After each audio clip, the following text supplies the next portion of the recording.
Bill Maher never imagined he'd end up at a private White House dinner with Donald Trump and Kid Rock, but when he confronted Trump about a possible third term, the answer shook everyone at the table. Bill Maher was 2 sips into his second glass of Pinot Noir when his phone lit up. It was a number he didn't recognize, DC area code. He almost let it go to voicemail, but something told him to answer. Bill, it's Bob. Kid Rock, that voice gritty, nasal, unmistakable. Bill sat forward, curious. What do you want, Bob? Dinner at the White House. Trump wants you there. Just a few of us. Dana White's coming too. Mayor laughed, thinking it was a joke, but Bob was dead serious. Wait, you're saying Trump wants me at a private dinner? Yeah, I told him it'd be good for the room. Tension, different views, whatever. Just come, man. You'd be surprised what happens when people sit down and break bread. Bill was stunned. Everything about this felt wrong, and yet a part of him, that same curious instinct that's made him a career contrarian, whispered go. He didn't answer right away. He asked for the date, told Bob he'd think about it, and hung up. Then he sat alone in the quiet of his LA home, wrestling with the decision most people would never even have to entertain. Bill wasn't scared. He'd argued with tougher people than Trump, but the optics, the audience backlash, he could already picture the headlines. But what if something good actually came of it? What if for once people from opposite ends of America's great divide talked, not on TV, not behind podiums, but around a table? 3 days later, he stepped off a flight at Baltimore Washington International and slid into a black SUV bound for Pennsylvania Avenue. The driver didn't speak. Bill didn't need him to. When they pulled up to the White House gate, a cold gust of reality blew through the open window. He rolled it up. A staffer greeted him and led him through security. He followed her through a quiet corridor, past portraits and polished floors, into a dining room with soft overhead lighting, and there they were, Donald Trump seated at the head of the table, Kid Rock already halfway into a drink, Dana White arms crossed nodding along to something Trump had just said. The room stilled when Maher walked in. Trump stood smiling, that half grin he had mastered well. Look who finally showed up. I thought you were too scared to come. Bill, I'm not scared of awkward dinners, just bad food. Bill shot back, shaking Trump's hand. Kid Rock chuckled and Dana gave a nod of approval. They all sat down. For the first 10 minutes it was small talk. Trump brought up the ratings of Real Time. Kid Rock made a joke about liberals and gluten. Dana checked his phone like he didn't care if he got caught doing it, but then the conversation started shifting. The tone dropped. Politics crept in naturally, not forced, not hostile, just real. And as the first course hit the table, so did the first shot across the bow. Trump leaned forward. So Bill, tell me, do you actually believe this country is better off now than it was 4 years ago? Before Bill could answer, a server placed a plate of seared scallops in front of him. The moment hung. He picked up his fork, smiled without warmth. Depends on who you ask. Kid Rock raised his glass. Here we go. But the real tension was still simmering just under the surface, waiting for someone to poke it. The scallops were good, surprisingly good. Not that anyone really seemed focused on the food. The conversation had already started to shift into unfamiliar terrain. Bill scanned the table across from him. Trump held his knife like a pointer, occasionally gesturing as he talked. Kid Rock was relaxed, boots halfway under the table, sipping something dark from a lowball glass. Dana White barely touched his plate, watching the exchanges like a guy in the front row of a fight he wasn't sure he wanted to see break out. So Trump said, cutting into his filet, everyone here agrees the border's a disaster, right? Bill looked up, slowly chewing. He didn't answer right away, not because he didn't have something to say, but because he knew the game. Trump liked quick reactions, interruptions, a punchline to play off, but Bill was a comic. He knew timing. I think it's complicated, he finally said. You want a real solution, not just a campaign slogan. You've got to be honest about why people are coming here in the first place. It's not just about walls and fences. Trump grunted. You want open borders? Just say it. I want rational policy, Bill said, not a circus. That landed harder than he expected. For a second there was quiet, then Kid Rock leaned in. Hey, we're all eating dinner here, nobody's throwing chairs. He smirked at Dana, yet Dana cracked a smile. Don't tempt me. Trump broke the tension by waving his fork. Look, I didn't invite you here to fight. I actually like you, Bill. You talk trash, but at least you're not a robot reading off a cue card like most of these other clowns. That's the nicest insult I've heard all week, Bill replied. There was a weird chemistry forming, not exactly friendship, more like mutual recognition. They were all public figures, all used to controversy, camera angles, and crowds that either cheered or booed, but none of that mattered in that room. Not right. Then Kid Rock turned to Bill. You know what blows my mind? The way people act like we can't even talk anymore. I mean, we're not all supposed to agree, that's not the point, but the second you say something someone doesn't like, bam, you're a Nazi or a snowflake. I've been canceled more times than your last 5 tour stops, Bill said flatly, and yet here we are. The table chuckled. Even Trump smiled. Then Dana finally spoke. We live in a time where everyone's looking to be offended, you know, like they want to be mad. I run fights for a living. You think people would want peace outside the cage?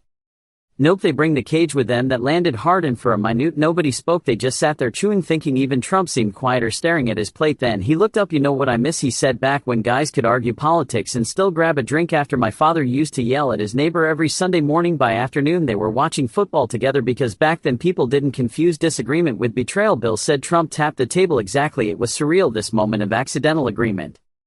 A liberal comic, a conservative ex-president, a wild rocker, a fight promoter, all finding common ground not over policy or politics but over something bigger, the idea that talking matters even when it's uncomfortable, especially when it's uncomfortable. Kid Rock raised his glass again to conversations people swear we're not supposed to have. Everyone clinked glasses, even Bill, but as the wine flowed and the room softened, one question still hung in Bill's mind and he wasn't going to leave without asking it.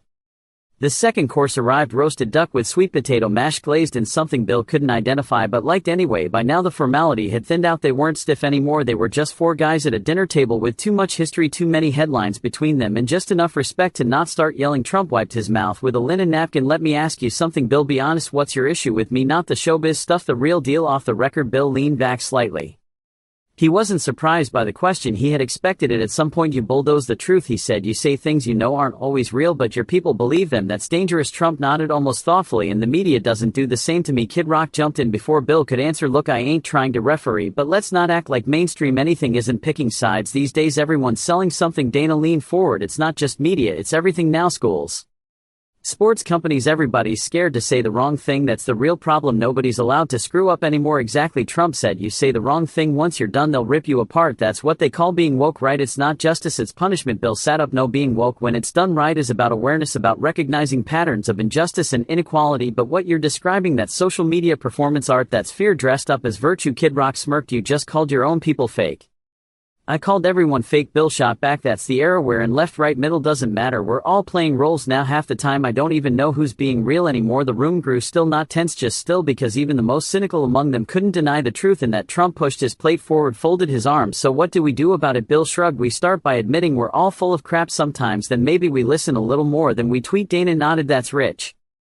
Coming from the guy with one of the most sarcastic shows on TV. Bill smirked. Sarcasm is a coping mechanism. Try sitting through 3 years of cable news without it. Kid Rock chuckled low and slow. Fair. Trump narrowed his eyes at Bill. You ever think I'm right about anything there? It was the real question, not for laughs, not for ratings, just a man ego in check. For a rare second, asking someone he considers an adversary if he sees any value in what he's done. Bill didn't rush to answer. Yeah, he finally said. I think you nailed something about immigration. People want borders, they just don't want cruelty. You pushed it too far, but you weren't wrong that a country needs structure. Trump didn't smile. He just gave a slow nod. You're not who I thought you'd be. Bill added, still don't trust you, but I get why people do. Kid Rock looked between the two of them. This is like watching a bald eagle fist bump a vegan, he said. Weird as hell, but kind of beautiful. They all laughed. Then Dana stood and stretched. I need air. Gonna hit the balcony for a second. Trump stood too. Let's take a walk. I want to show you something. They pushed back from the table. The staff began clearing the plates as the group headed toward the hallway, but what Trump wanted to show them wasn't some historical painting or new piece of decor. It was something far more symbolic, and the conversation was about to get a lot more personal. They stepped into the hallway, quiet except for the muted click of their shoes on polished floor. A faint light LED them through the east wing as a staffer trailed several paces behind.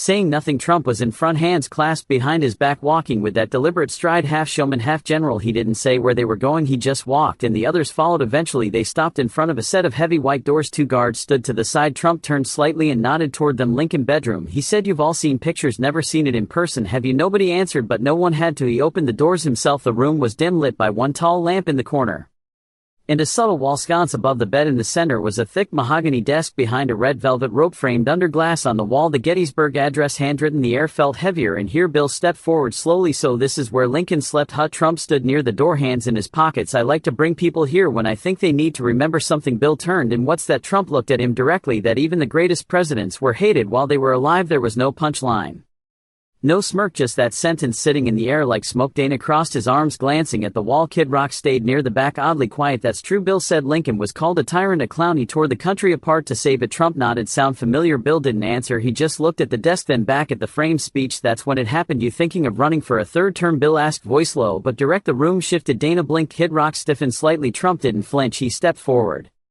slow and steady, until he was standing just across from March. I'm thinking a lot of things, he said, but we'll see how strong the country is by the time we get to that bridge. That's not a no, Bill replied. Trump leaned on the bedpost, his voice quieter now. They said I couldn't win once I did, then they said I wouldn't win again. I will after that. Who knows? Kid Rock spoke for the first time in minutes. If the rules get changed, someone's gonna change them. That's how it works. Bill shook his head. But democracy only works if people respect the rules.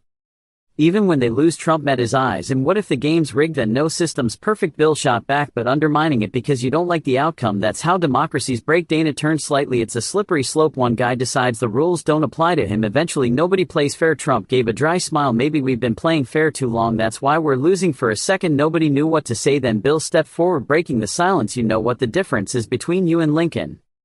Trump raised an eyebrow. Go on. Lincoln wanted to hold the country together. You want to win it. Trump didn't argue. He just looked back at the Gettysburg Address. Behind glass, the words written in Lincoln's hand, the ones etched into history by a man who'd never seen Twitter, never made a campaign hat, and never tried to trademark the word truth. That speech, Bill said, nodding at the wall. It's 271 words, no ego, no slogans, just the basics. Maybe it's time we go back to that. Trump said nothing. Kid Rock clears his throat. I need a drink. They all chuckled nervously, but the tension didn't really lift. Trump turned back toward the hallway. Come on, let's finish the tour. But even as they walked out, the air didn't feel the same because something unspoken had been planted and it wasn't going away anytime soon. The group moved back through the corridor, this time slower. It wasn't the kind of silence that demanded attention. It was the kind that lingered heavy, like they were all privately unpacking what had just happened in that room. Trump didn't speak for a while. He led them through a side hall into a quieter part of the residence, past portraits of presidents most Americans forget on tests, the kind of hallway tour guides don't cover. Finally Trump broke the silence. I don't hate you, Bill, you know that, right? Bill looked over, unsure whether to laugh or take it seriously. You're hard to hate back when you say things like that. Then you tweet and it all unravels. Kid Rock let out a single dry laugh. Dana stayed a few steps behind, arms crossed.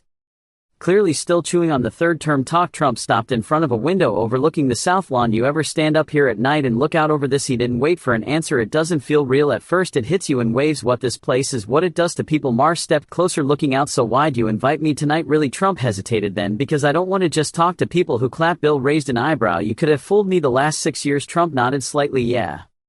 Well, everyone plays a role. They stood there side by side. A late-night breeze rustled the hedges below. Somewhere in the distance a helicopter thumped softly overhead. I don't think we'll ever agree on the big stuff, Bill said, but I can't lie, this night it's different. Kid Rock walked up beside them. I told you, man, you get in a room with someone, look him in the eye, it's not the same as trash talking from behind a mic. Bill turned. You think this will change anything? Kid Rock shrugged. Don't have to, but it proves something.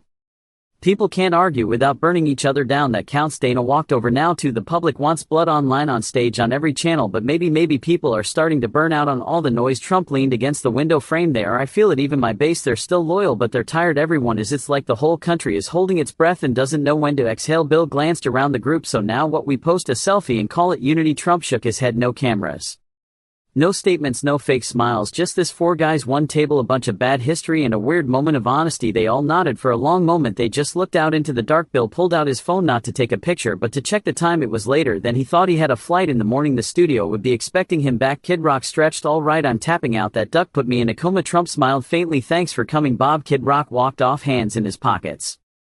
Dana followed, offering a quiet nod to the others before disappearing down the hallway. Bill lingered. Trump didn't say anything else, just looked out like he was watching something in the trees that only he could see. Then Bill said, I'll give you this, you know how to keep people guessing. Trump smirked. That's half the job. They shook hands. Nothing dramatic, no cameras, no announcement, just two men who had said too much to say nothing at all. Bill turned and walked back toward the main hall, the sound of his shoes echoing softly behind him.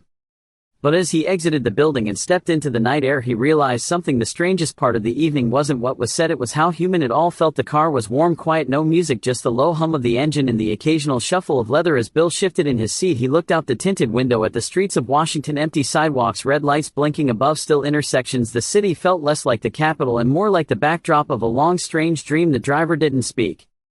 Bill appreciated that he wasn't ready to explain anything, not even to himself. He stared straight ahead, trying to process it all. The table to talk, the Lincoln bedroom, Trump's non-answer about a third term. In the way it had all felt more real than expected. He opened his notes app just to write something down before the moment slipped. The scariest thing tonight wasn't the answers, it was how easily the conversation happened. The laughter, the agreement, the silence. He stared at the sentence for a while, then locked the phone back at the hotel. The lobby was empty except for a tired front desk clerk pretending not to watch YouTube behind the counter. Bill gave a faint wave and headed straight for the elevator. Inside the room, he kicked off his shoes, loosened his tie, and sank into the chair by the window. He could still hear Trump's voice like it hadn't fully left the air around him. What if the game's rigged? That line stuck, because no matter where you sit on the spectrum, whether you wear red hats or roll your eyes at them, there's a creeping thought that maybe the whole system is frayed, not broken, just exhausted. He leaned back and closed his eyes. Kid Rock had said something too, something Bill hadn't really absorbed in the moment. You can only yell across the aisle for so long before you forget what your own voice sounds like. Yeah, he thought about his own audience, the ones who cheered every time he skewered someone, the ones who didn't want nuance, who wanted victory, not conversation. And then he thought about Trump's people.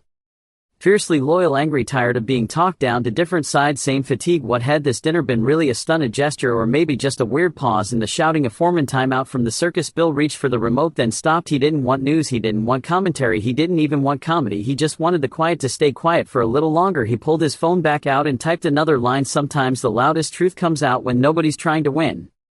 He saved it and put the phone face down. He wasn't naive. One dinner didn't fix anything. No policies were rewritten, no beliefs overturned, no audience converted, but it wasn't nothing. It was four people talking without cameras, without scripts, without the safety of applause that had to mean something, maybe not to the public, but to Bill it meant a lot. But he also knew that the story wasn't over, because the hardest part would be deciding whether or not to tell it. Bill sat at his desk the next morning with a half-drunk coffee and a legal pad he hadn't used in years. He wasn't sure what to write, not because he had nothing to say, but because he had too much and none of it felt like it fit into a headline. How do you tell people you shared duck with Donald Trump and left with more questions than you came in with? How do you admit that in between the jabs and barbs you caught glimpses of something eerily familiar and someone you've spent a career mocking? Bill knew the risk. He could already hear the backlash. He'd be called a sellout, a traitor, a secret conservative, or worse, reasonable. But what bothered him more was the idea that maybe he'd be misunderstood for telling the truth. He scribbled something down, scratched it out, then tried again. It's easier to yell at someone you've never met. It's harder to hate someone who's just poured you a glass of wine. That was the truth. They hadn't become friends, no warm hugs, no phone numbers exchanged, but they talked, they listened, they disagreed, and somehow nobody left the room angry. That alone felt revolutionary.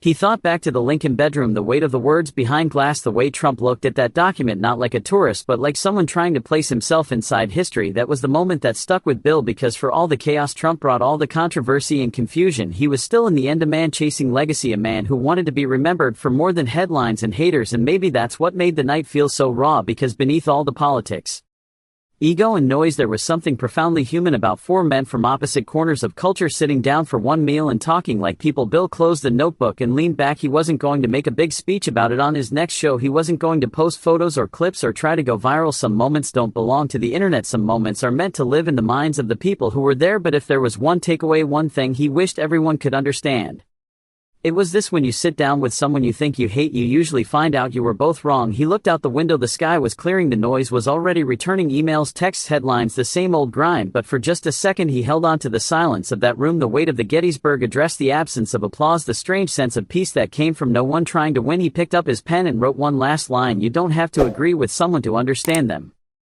but you do have to sit down and listen. And maybe that was the whole point of the dinner: not to change minds, not to rewrite the world, but to remind us that beneath the noise we're still capable of something simple, something forgotten. Conversation. If that's something you believe in, if you're tired of the screaming and starving for the quiet truth, then hit that subscribe button, because the only way forward is together, even if it starts around a strange dinner table.